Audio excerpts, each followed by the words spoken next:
Hello again, everyone. Welcome to another edition of Inside Japan. I'm Adam Kassab from GLOBIS, and today I'm with Mark Slade, who's the President and Representative Director of DHL Global Forwarding Japan, and we're here in his lovely offices. Mark, thanks very much. Thanks for your time. Thank you, Adam. Nice to see you. Good to see you, yeah. So just to start off, can you tell us what brings you to Japan? Well, I was sent here by my company, so that's happened about 6 years ago. I had traveled here prior to living in Japan on several occasions, so when the opportunity came up to come and live here, I jumped at it because I always felt that Japan is really different from the rest of Asia. So I was really excited to get the chance when it emerged. And you're originally from Canada, I think. That was Yes, going back. right. And could you just trace the link between starting off in Canada and ending up here?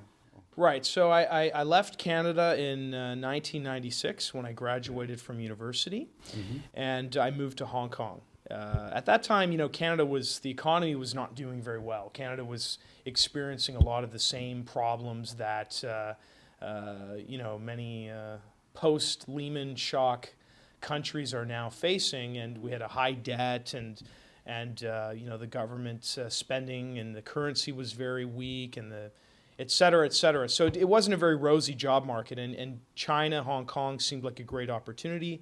I'd spent a couple of years, summers, I should say, teaching English in Hong Kong when I was a summertime at university. So I thought, this is a great place. And I studied Chinese politics and history and economics at university. So I just got on a plane and came out after I finished. I was at the University of Hong Kong for a while as a researcher. And then I ended up in the logistics industry quite by accident through a friend and somebody that I knew. And it just started from there. So I worked there for a couple of years, and then I had a chance to move to Indonesia. So I moved down to Jakarta, Indonesia at the beginning of 2000, which was a very tough time in Indonesia. It was but a very interesting time to be there. Worked there for a while, and then I moved up to Singapore with the airline. And shortly thereafter, we had 9/11, which was kind of a huge, of course, tragedy and global economic challenge for the whole world, but also for my industry. So shortly thereafter, I joined DHL, and I've been working for the companies for the past 10 plus years. First in Singapore as a regional air freight operations person, and for 5 years later, I moved to Japan, and that's where I've been ever since. Fantastic. So could you just give us a bit of an insight? I mean, a lot of companies struggle with this identifying high talent, high potential people, and then developing them. But it seems like you're a living success story. So what's DHL's sort of approach to that? Well, I think the company invests a lot in management training and also leadership training. So there are several layers of training depending on your stage of your career. And I've been very fortunate in the past 10 years to receive more than a month of leadership training. And I think one of the things I learned about leadership is it's very counterintuitive. I mean, what the skills that are required of a leader are very different from what I imagined when I started out on this journey, when I started managing people. First, I had a small team of 3 or 4 people, and I started getting my leadership training. And you realize that it's not about command and control. It's more about supporting people. It's more about enabling others' success, and finding the right level of involvement in what people are doing. So it's not controlling what they're doing, but it's not also abdicating your responsibilities. So you need to find that right level of involvement. And I think it's more about, supporting people and promoting them and making them successful is what makes you successful as a leader. Right. And you had that, I think you mentioned you had some mentors as well. I did, I've had some very important mentors in my career. Right.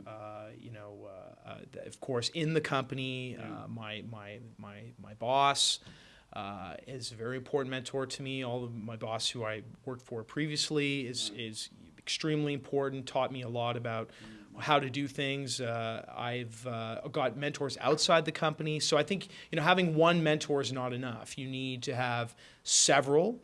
And we have an internal mentoring program, which I'm now a member of. And I mentor several staff who in different countries, and they can just call me up, or we have conference calls. We meet up periodically, talk confidentially about how things are going. So I think it's very important that you have a number of different mentors from different perspectives, and they can help you in different ways through your career. So that's critical. In fact, can we just touch very lightly? I know it's a bit of a sensitive issue, but the sort of pros and cons of having a Japanese. I mean, you could be a Japanese person basically in your position. Yes. So what do you think are the pros and cons of kind of foreign expat in a senior leadership position, or a local Japanese staff in a senior position? Well, look, I think we're a global company, right? So obviously we have a lot of local management in different countries. I'm one of the expats. We don't have that many expat country managers.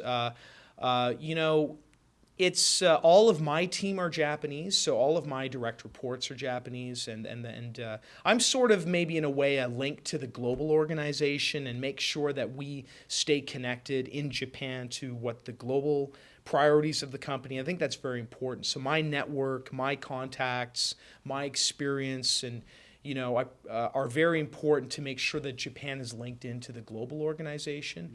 Now, will my successor be another expat? Not sure, don't know. Pick the right person for the job. But I think DHL is the kind of company that doesn't pick people based on their nationality, but based on the skills that they bring to the table. And those are, in a way, universal and transferable. So I don't see any issue there. Okay, thanks. Since you've been here, anything surprised you about the sort of Japanese way of doing business compared to what your previous experience? Certainly, the level of dedication and the commitment is tremendous here. I mean, you never find people in Japan who say, "That's not my job, it's not my problem, why don't you do it, I'm too busy." No matter what, no matter when, people will always raise their hand and say to help out. So the commitment level is tremendous. That's very positive, and I think unique in the level of commitment and engagement that people have to their jobs is intense here, higher than anywhere I've ever lived or experienced. I suppose challenges, sometimes it can take a long time to get things done here. There's a tremendous amount of pre-planning and contingency planning, and potential problems are already problems about what might go wrong or how to get something done. So the amount of time you need to take to prepare to launch a project is much longer. But the good news is, once you do that and you go through that intensive sort of pre-planning process, normally it works beautifully and will sustain itself without a lot of maintenance compared to where in other places, easy come, easy go. It's easy to get started, but once you get rolling, maybe 6 months, 12 months later, people's priorities change and it falls apart. That will never happen here. Once you start something, people commit to it. Once they sign on board, it's very, very sustainable. Sounds good. I mean, looking forward, thinking about Japan as a market or a society, maybe your personal views as well as sort of life in Japan. How do you see things changing sort of the next 5 years, 10 years, kind of looking forward? Yeah, I think there's been a lot of negative press about Japan if you read foreign newspapers or even Japanese publications sometimes, which I think, negativity about Japan is oversold. I'm a big believer in this country. I really am. I think we look at other markets which are growing very fast, like India or China. They're at much earlier stages of their development. So Japan is a very mature economy. The population is declining. So it's a very different set of challenges and a much more complex set of challenges that Japan is facing compared to this. It's not really comparable. So I think a lot of the negativity you hear about Japan is misplaced because you're comparing different countries at very different levels of development. And I think there are wonderful, tremendous opportunities here for my company. We've been doing very, very well. I think the death of Japanese manufacturing is completely exaggerated. I'm always amazed by everywhere I go in this country, visiting customers, any prefecture, hours away from the nearest city, you see a factory. And there's smoke coming out of the stacks. So they must be making something. So I think and the products which are made here and the products that we ship are products that have no real comparable competitor product in China or in Korea and more Japanese, the economy is about producer goods, it's about components, it's about semi-finished products. It's, finished goods is very much labor intensive and is more or less offshored. And I think the future of Japanese manufacturing is about what's inside the electronics and manufactured goods. And for these internal components, Japan is still in many market segments by far the leader. And those are our customers as well. Fantastic. Very positive message for some of our viewers who may be thinking about moving to Japan. So thanks very much. Bit more of a sort of lighter question. Something you love, something you hate about Japan? Well, what do I love? I love Tokyo. I mean, it's been, to live in a city of 35, I guess the greater metropolitan area, if you take all the 5 cities that make up the greater Tokyo area, 35 million people, it's amazingly comfortable, amazingly efficient. The quality of life here, I think, is much higher than other cities in Asia in terms of the air quality, in terms of the layout of the city, the cleanliness. I think it's, of all the cities I've lived in Asia, I think it's the most comfortable and relaxing place to live. And with such a dense and a crowded city, it's a wonderful testament to the country that how well organized and how smooth and how comfortable everything is. What do I hate about Japan? Well, I can't say I hate anything. I would say, sometimes you have to learn how to be very patient. I would say that I wasn't necessarily the most patient person. Very results-oriented. I want things now. I've learned how to kind of take my time and be more patient, that it can take quite a long time to sometimes get things done and work your way through processes, especially when you're implementing change.